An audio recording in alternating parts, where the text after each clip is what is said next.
अरे राम राम राम राम राम. प्रभु रामचंद्र भगवान की जय. पवन सुत हनुमान स्वामी महाराज की जय. शांती ब्रह्म एकनाथ महाराज की जय. खाली करा माईकात तोंड. त्यांचे तात्याचे थोडं खाली करा अजून.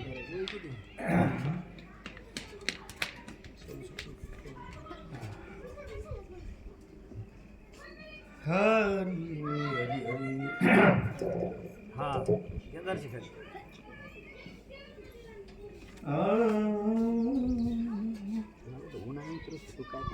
उन्हामुळे होते का काय तो खट टाकून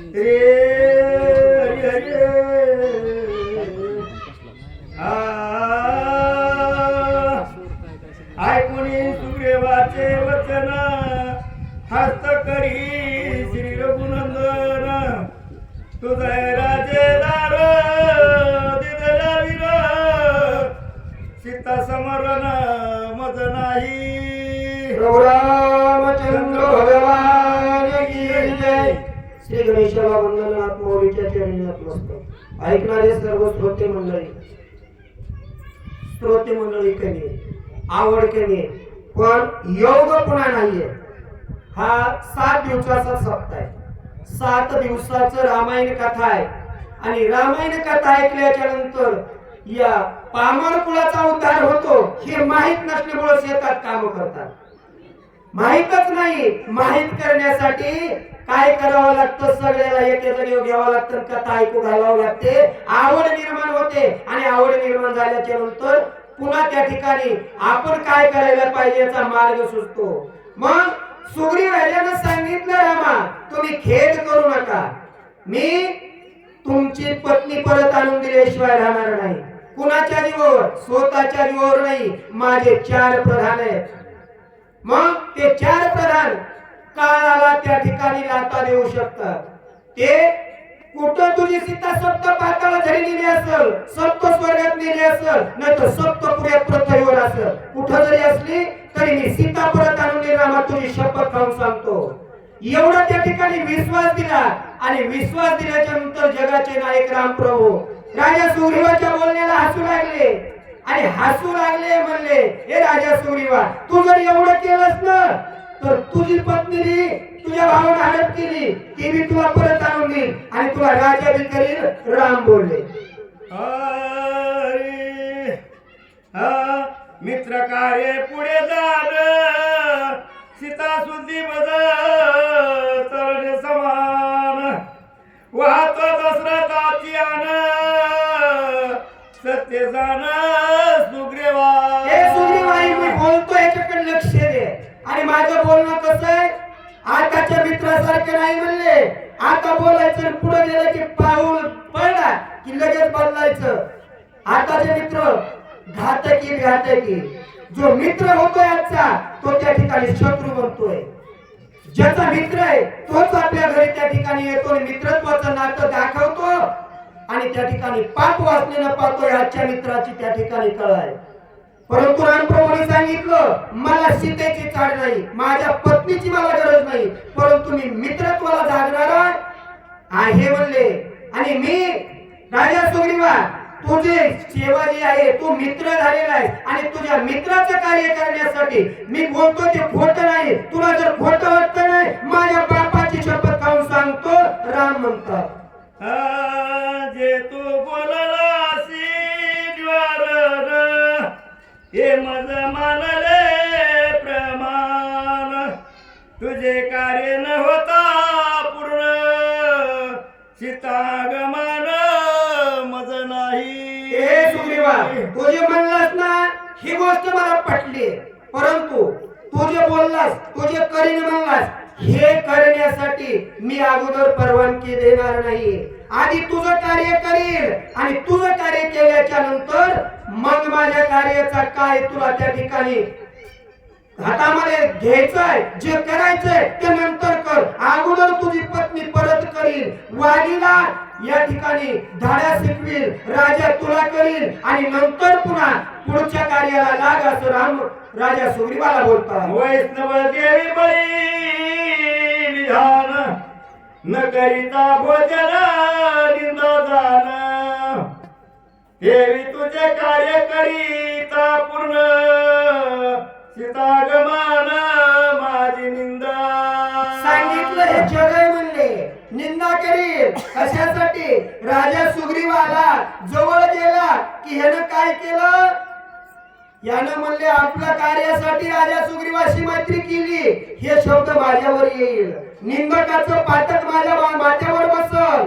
राम म्हणतात नाहीये, अगोदर तुझं आणि नंतर पुन्हा माझं. आपल्या तसं नाही, आधी माझं कर मग उद्याच्याला तुझ्या कार्याला लागू. रामाने सांगितलं तसं नाही, आधी तुझं कार्य करू आणि तुझं झाल्याच्या नंतर मन सीतेच्या शोधाला सुरुवात करू असं राम म्हणतात. न करिता अपमान अपसन सोनादर गमान विषेवे समान, देवी तुझे कार्य न होता पूर्ण सीतागमन मज वंदे. बघा सांगितलं, जे त्या ठिकाणी पोथी पुराण करतात, जे त्या ठिकाणी वेद पठण करतात, पूजा झाल्याशिवाय अन्न सेवन करत नाही. तसं अगोदर राजा तुझ्या पत्नीचं कार्य करील, तुझी पत्नी तुला परत आणून देईल आणि नंतर पुढच्या कार्याला लागल असं त्या ठिकाणी राम प्रभू राजा सुग्रीवाला बोलतात. आते ते जवळोनिया शिर निरसन, देवी निंदा होय निज भोजन, देवी तुझे कार्य न होता पूर्ण सीतागमन मज निंदी. बघा त्या ठिकाणी सांगितलं, भोजन जसं पूजा केल्याशिवाय करत नाही आणि तसं या ठिकाणी सीतेचा शोध राजा सुग्रीव तू राज्यावर बसल्याशिवाय किंवा तुझ्या असणारी पत्नी तुला परत भेटल्याशिवाय मी बाकीचं कार्य करणार नाही. जर पोती त्या ठिकाणी आपलं आंघोळ स्नान झालं आणि आंघोळ स्नान झालं देवपूजा करायच्या अगोदर जर जेवलं तर निंदक ठरतं आणि तसं म्हणले माझ्याकडे निंदकेचं पात्र या ठिकाणी माझ्या माथ्यावर येईल राम म्हणतात. न करिता संगई स्नान यज्ञादी कर्म निंदा जाण, देवी तुझे कार्य न होता पूर्ण सीतागमन मज निंदा. हे सुग्रीवाईक म्हणले, जसं आंघोळ करायच्या अगोदर जेवण निंदक आहे, त्या ठिकाणी स्नान करायला पाहिजे, देवपूजा करायला पाहिजे, देवाचं दर्शन करायला पाहिजे आणि नंतर भोजन करायला पाहिजे. याला त्या ठिकाणी धर्मनीती म्हणतात. राम म्हणतात हे जर नाही केलं आणि जर अचानक जाऊन जर सकाळी सकाळी जेवायला बसलो तर निंदकाचं पातक त्या ठिकाणी बसल. तसं माझं या ठिकाणी कार्य तसंच राहू दे, तुझं अगोदर कार्य करू आणि तुझं कार्य झाल्याच्या नंतर माझ्या कार्याला सुरुवात करू. माझ्याकडं निंदकाचं पात्र येता कामा नये, सीतेचा शोध करण्यामध्ये मला या ठिकाणी रस नाही. अगोदर केलं तर जग नाव ठेवणार आहे, मग जगाचं नाव ठेवून घ्यायचं नाही, हे त्या ठिकाणी धर्माची नीती राम बोलतात. जरी तो येते आणि सीता येते कार्य कार्य न होता, सिद्धी मी न पाहे सर्वता मजान हे राजा सुग्रीवा, तू काय म्हणलास? रामा तुमच्या पायाची शपथ घेऊन सांगतो सीतेला घेऊन ये. आणि आता जर गेलास सीतेला घेऊन आलास तर त्या सीतेच्या तोंडाकडे बघणार नाही, त्या सीतेचा स्वीकार करणार नाहीये. जर माझं नाही सांगितलं, जर तुझं कार्य व्हायच्या अगोदर सीतेला जरी घेऊन आलास तरी मी तिच्या तोंडाकडे बघणार नाहीये असं राम म्हणतात. सीतेचे आधी कोठे गमन, सुधी केली मग गमन, वैवाधारांगी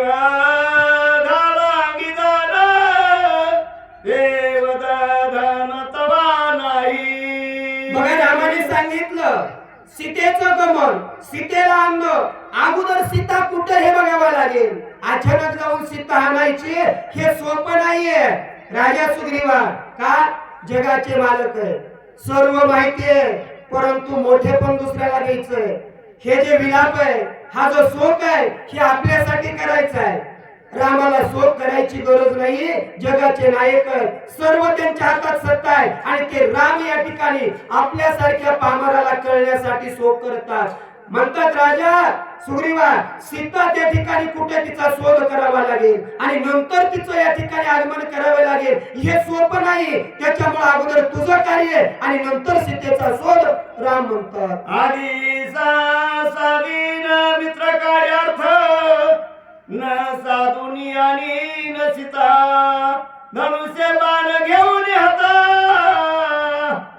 बळी सारथा निघाला. बघा प्रभू रामचंद्राने हातामध्ये धनुष्य घेतलाय. राम म्हणतात हे सुग्रीवा, तू या ठिकाणी म्हणतो सीतेदानी, पण नाही. अगोदर तुझं कार्य मी सिद्धीला लावी तरच मित्रत्वाचं नातं आहे. मित्र कशाला म्हणायचं? जीवाला जीव देणे. आणि या ठिकाणी मित्राचं कार्य करणे, मित्रासाठी जसं सद्भाव आहे सद्भावनेनं कार्य करणं. राम म्हणले हे राजा, तू बोललास ना ते बाजूला राहू दे, आता धनुष्य हातात घेतो. आणि तुझा असणारा बंधू उन्मत झालेला आहे आणि त्या उन्मतानं तुझी पत्नी हडप केली, त्याला गाडा सुटतील. तुझी पत्नी अगोदर तुला आणून देईल आणि नंतर बाकीचं कार्य होईल, असं त्या ठिकाणी राम हातामध्ये धनुष्य घेऊन बोलतात. सुग्रीवाय का सावधान जेणे केले तुझे दलहारण हे वाळीचे घेईन प्राण शिरात बाण सोडी. हे सुग्रीवाई, हातामध्ये धनुष्य घेतलाय ना, हातामध्ये धनुष्य हे कशासाठी घेतलाय सांगतो ऐक. म्हणले सावधानते नाही. तुझा बंधू असणारा वाली आहे आणि वालीनं तुझी दारहरण पत्नी हरण केली आणि त्याचा घात करी. त्यानं जी हडप केलेली तुझी पत्नी तिची सोडवण करेन, ती तुला देईन, असं त्या ठिकाणी राम सुग्रीवाला बोलतात. माझे बाण तिची कट मित्रांनी मारीन सजट येणे वाळीचा दोन्ही कंठ करीन सपाट बाणे एके. सुग्रीवाई, हे राम आहे आणि रामाचा बाण आहे. तीक्ष्ण आहे, तिखट आहे. तिखट म्हणजे कसं आहे? अतिशय तीक्ष्ण आहे, टोकदार आहे. जर माशी जर त्याच्यावर बसली तर तिचं 56 तुकडे होतील. एवढा तीक्ष्ण माझा बाण आहे आणि माझा बाण सुटल्याच्या नंतर समोरच्याला सहन होणार नाही. एवढा तीक्ष्ण बाण माझा आहे. तो हाताने जर सोडला तर वालीचा जीव अर्ध्या क्षणामध्ये जाईल आणि राज्य तुला भेटल. हे माझं बोलणं सत्य आहे, असं सुग्रीवाला बोलतात. वज्रहानी चला पर्वत जैसा विखुरे प्रतियात ऐसा वाई वधीन त्यथ रुधिन क्षता. हे सुग्रीवाई म्हणजे याच्या पुढचं पर्वत आहे. पर्वत आणि पर्वतावर जर वज्र मारला ना तर पर्वताचं विच्छेदन होतंय, पर्वत फुटून जातोय. आणि तसा माझा बाण वज्रासारखा कठीण आहे आणि तो जर सोडला ना वालीचे त्या ठिकाणी 100 तुकडे होतील, असं त्या ठिकाणी राम बोलतात. लोकसभाला देखून श्री रघुनाथ सुग्रीव चरणी ठेविला माथा वाळीचा ती पुरुषार्था सावधानता अवधारी. प्रभू रामचंद्राच्या मुखातले शब्द ऐकले, मी एका बाणानं वालीचा जीव घेईन, असं म्हणल्याबरोबर राजा सुग्रीवानं प्रभू रामचंद्राचे पाय धरले. रामा, माझा बंधू असणारा वाली हा काही सामान्य नाहीये. हा अतिशय पराक्रमी आहे आणि त्याचा पुरुषार्थ त्याचा पराक्रम सांगतो ऐका. म्हणले वारुण दया पूर्वी जाण आई श्रमे विना सप्त समुद्रा करी स्नान आदक्षण लागता. रामा ऐका. म्हणले माझा बंधू असणारा वाली दिवस उगवायच्या आंघोळ अगोदर करतो. आणि कशी करतो? सप्त समुद्राची. एवढा तो पराक्रमी. अहो, आपण एक सोळकी मारायला आपलं त्या ठिकाणी अवयव स्थिर होतात आणि सप्त समुद्रामध्ये आंघोळ करणं सोपं नाही. मग माझा बंधू असणारा सप्त समुद्राची आंघोळ दिवस उगवायच्या अगोदर रामा करून येतोय. एवढा पराक्रमी वाली आहे, असं पुरुषार्थ सुग्रीव राजा सांगतो. पर्वत सवेग टाकी गगनात वामहास्ते सवय जलित शांतनु शात गिरीवर हो प्रभू रामचंद्रा, अहो वालीचं एवढंच नाही हो, नुसतं सप्त समुद्रात आंघोळ करतो एवढ्यावर पराक्रम झाला नाहीये. दुसरा पराक्रम हातामध्ये म्हणजे पर्वत घेतो आणि पर्वत असा फेकून देतो जसा चेंडू फेकून देवा. दुसरा पर्वत घेतो, चेंडू खेळत चालावा असा तो खेळत चालतोय आणि फेकल्याच्या नंतर